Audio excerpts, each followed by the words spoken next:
Right, hello everyone and welcome back to Chatters. Today I am going to be reviewing a very powerful novella by a brilliant author who's done multiple other books. One I'm going to be doing today though is Animal Farm by George Orwell. That's right. So this is a short but powerful novel that blends in philosophy, politics, even storytelling, that is done in such a way that when he wrote it back then, it still applies to today and what's going on right now, even present day. So, what's it about? At the surface, Animal Farm is just a story to do with animals who rise up, take control of the farm over the farmer, which is all, it all seems fair, simple. But when you start digging deeper, you get to realise all the political energies from the Russian Revolution and the aftermath. And Orwell uses some of the characters, some of the animals based on real life people. And it actually makes it, and the ideologies and everything else, makes it more accessible, more understandable for people to understand.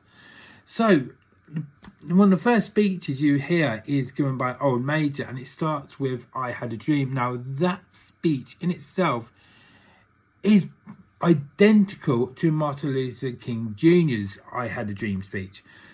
Now where it's coming from is the fact that he's wanting a better world. He wants it to be a fair world and everybody to be treated equal and fair, and even with dignity. And back then with Martin Luther King, that's what he wanted. It's still wanted now, and even in this book it is wanted. That's what he wants animals to have. All the animals had gathered round, so I'm talking about all the pigs, the dogs, the horses, the sheep. Everybody was involved for this dream before he died. But then again, just like real history with dreams and that, like, it gets distorted, challenged, and when self-interest takes over, which is where the pigs become more of the leaders. So they start taking control, and so they start implementing all the rules and laws that were fair for everybody, and then they start changing it for their own self-interest.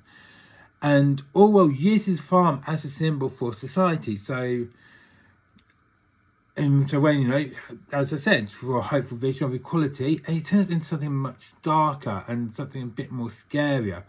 So when it comes to the Russian Revolution, how the original dream for justice and equality, slowly, ever so slowly, the rules and laws that had in place for everything to be fairer, gets shipped away and changed into a dictatorship and oppression like it did under Stalin. Now, that could even be interpreted to what's happening right now, even to this day.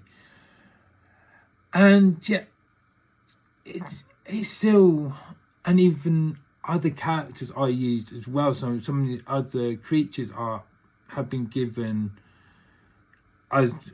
by the other animals. I'm not going to spoil it, because I want you guys to read it. I want you guys to see and understand and feel it how I felt it, because I loved it. I mean, like I said, I've got the book, I've got the audio book, I have listened to it a fair few times, and I still love listening to it.